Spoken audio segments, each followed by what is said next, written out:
Hey folks, Ed here from Brain Pulp TV, and I am coming at you on Oath of the Gatewatch pre-release weekend. Now, this video was originally intended to be sort of an update to how I did during the pre-release event, which I signed up for.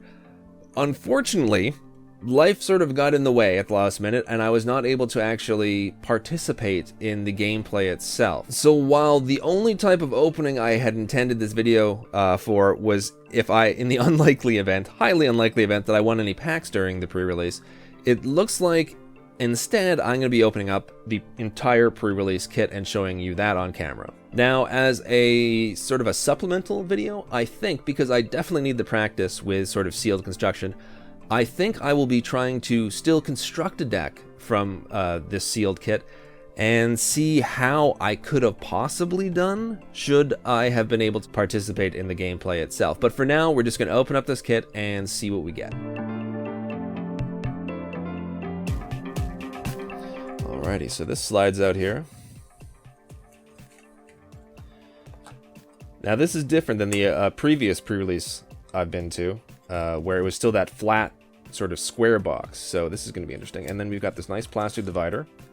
And we'll see what our... Ooh, nice. Our promo is Needle Spires. Needle Spires enters the battlefield tapped. Add red or white to your mana pool.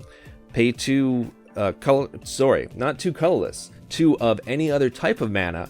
And a red and a white, and Needle Spires becomes a 2/1 red and white elemental creature with double strike until the end of turn. It's still a land. So that was that's a fairly nice promo. So there you go. And you can see it's got this nice little embossed date there for when I'm still hoping maybe tomorrow I'm gonna be able to actually get out and play in one of the events. But given how today went, I don't know how likely that will be. Now, what else do we have here? We have Oath of the Gatewatch. We have a little information pamphlet. Tips on building a sealed deck, which for newbie like me is kind of important. And we've got the packs here, which are 4 Oath of the Gatewatch and 2 Battle for Zendikar. So we are going to be opening up these packs right now.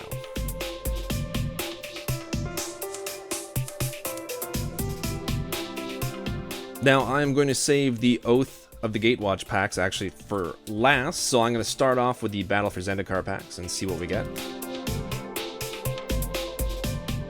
And I'm going to quickly sort of show you each card because I do want to do a second video showing you what sort of deck I would have constructed from this. So I'm just going to quickly sort of breeze through each of the cards and you'll get a chance to see what I got in this particular sealed event pack. Now, I wanted to try something a bit different with this opening, so while I am going to plow through these cards fairly quickly, I will be showing every card from each pack. That said, I won't be stopping to read off the rares, though I will leave them up on screen a bit longer. Instead, since this is a sealed pool meant for constructing a 40-card deck, I will briefly pause at any card that especially catches my eye in regards to playability and keep a running color tally that, by the end, should show a rough estimate of how I personally would rank the colors in these packs. Remember, the only thing I'm looking for here is playability, not dollar value. As well, I'll only be tallying up cards that I, a relatively inexperienced sealed constructed player, feel are especially useful on their own. This means that even though a certain card might be more useful when you take all the other cards into account, for example a card with Rally increases in value with each ally found in the card pool, I may not add it to the tally at this point. Instead, I hope to cover cards with synergy value in the second part of these videos when I actually begin to construct the deck.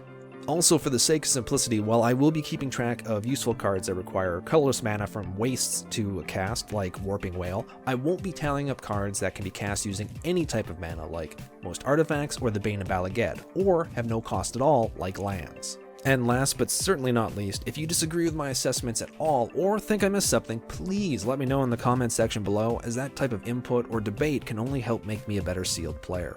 So with all that said, I will shut up now and just let the remaining cards speak for themselves.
So there you go, folks. Here are the rares and mythics from the 6 packs, as well as the promo from the pre-release kit. 2 mythics out of 6 packs is not bad. I would have preferred to have 2 different rares that sort of like, you know, gave me more options, but, and as well too, this is not even necessarily a good indication as to the colors I would go into when I create my sealed deck. So we won't know that until I've done a more thorough investigation of the commons and uncommons and determined what colors, you know, would work best as far as a winning strategy within the pre-release.